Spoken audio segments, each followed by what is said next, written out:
kuhusiana na kikosi chetu cha timu ya Taifa Stars ambacho kinakwenda kushiriki AFCON mwaka huu. Kwa wewe jinsi ulivyoona tunaweza tukatoboa pale kwenye lile group letu? Kwanza kabisa tumwamini mwalimu.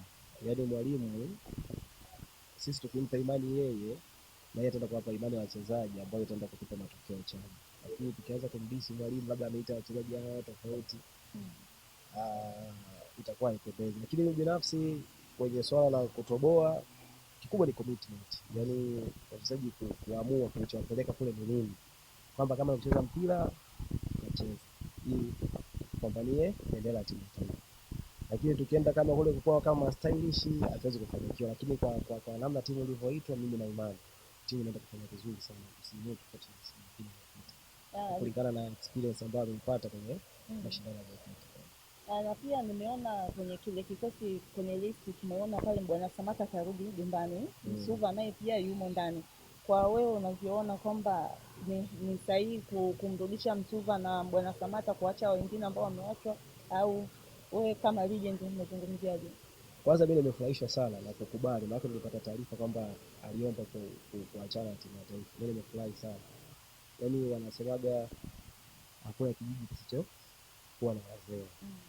Lakini uwepo wa wale watu wawili au wadogo wanao upcoming yao wanakuwa wale wanakuwa mfano kwamba wenzetu ambao kurudi tena kwamba nini anachokitaka kwa timu ya taifa.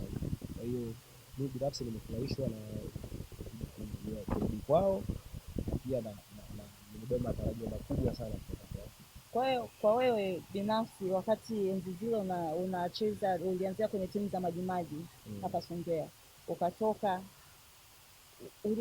ulijisikiaje wakati unaambiwa kwamba unahitajika kwenye timu ya Yanga? Na wakati huo unajua kabisa Yanga ni timu kubwa kwa hapa Tanzania, Simba na Yanga tunazungumzia. Kwa hiyo ulipoambiwa kwamba kuna nafasi pale Yanga, kwanza wakati umepewa hizo taarifa ulizipokeaje? Yaani mimi nilipokea kwa mshtuko kwa kuwa sikutarajia. Yaani ingawa watu wengi walikuwa na imani na mimi natoka hapa, kwamba naweza kuwa safari yangu ya mpira imeanzia hapa. Lakini yote kwa yote namshukuru Mwenyezi Mungu kunipa nafasi. Sio kila mmoja anaweza kupata ile nafasi. Kwa hiyo ukiangalia natoka mimi kwa huu kuna kutoka Yanga kaja nchini. Yaani ni nafasi chache sana ambazo zinapatikana. Kikubwa ni kujituma na kupambania kile ambacho kinakupeleka. Kwa hiyo mimi binafsi nilifurahi sana.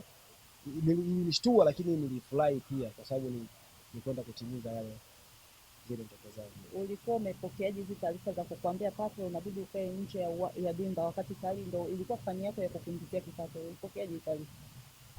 Cha kwanza ilikuwa hakuna namna, lazima nikubali kwamba ile iliyotokea ni mpango wa Mwenyezi Mungu. Kwa hiyo imetokea, ilipita, nashukuru Mungu, lakini nachoshukuru bado tuko kwenye mpira. Lakini ukuzania kama labda hapo pana ushirikina kidogo baada ya kuambiwa kwamba unaenda Mbeya City. Tunajua Mbeya City ni timu kubwa pia. Hapana, sikuwaza kwa sababu kama nilicheza Yanga Afrika na sikupata majeraha makubwa, siwezi kuamini kwamba Mbeya City naweza kufanyia hicho kitu.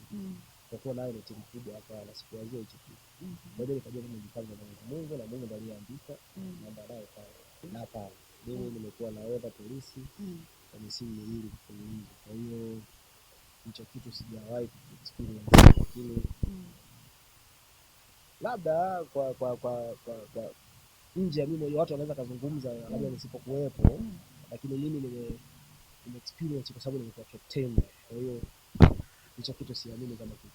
Umewahi kufungwa, timu yako imewahi kufungwa wakati wewe uko nje, wakati ndipo nahodha mkuu wa hiyo timu? Umewahi kufungwa labda wakati wewe umekaa nje wakasema nahodha leo hajacheza ndio maana timu yetu imefungwa? Huu ni ushirikina ambao nahodha amebaki nao kule jukwani. Inawezekana? Hapana, haijawahi kutokea. Haijawahi kutokea. Mtazamaji wa Sauti ya Mtaa Media, nilikuwa na legend wa mpira kutokea hapa Songea mkoani Ruvuma, Pato Ngonyane, ambaye tulikuwa tunazungumza mambo mawili matatu kuhusiana na michakato ya ligi ya Tanzania AFCON ya Taifa Stars ambayo inakwenda kushiriki, na pia mambo kadha wa kadha tumeyafahamu hapa kupitia kwake yeye, ambayo mengine tulikuwa hatuyafahamu tumeyafahamu leo. Kutoka hapa viwanja vya Majimaji mkoani Ruvuma, Regina Ndumbaro wa Sauti ya Mtaa Media.